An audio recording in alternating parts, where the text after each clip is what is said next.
So hey gas, আগে এই ভিডিওটি দেখো, তারপরে এই ভিডিওটির ফানি ফানি কমেন্টগুলো পড়বো।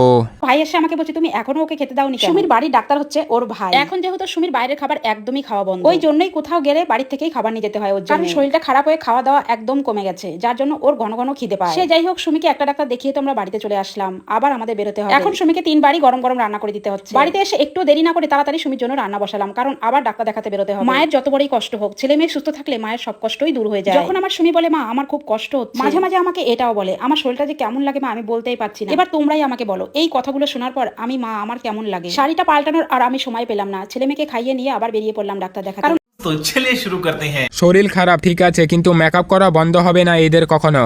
ঠিক বলেছো। অসুস্থ কিন্তু মেকআপ পোতা বন্ধ হবে না, কত নকশা এদের।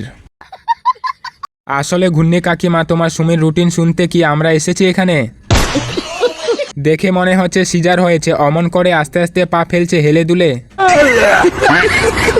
আমার মনে হচ্ছে বেবি হবে, যে রকম লিভিং রিলেশনে আছে আমার এটাই মনে হচ্ছে।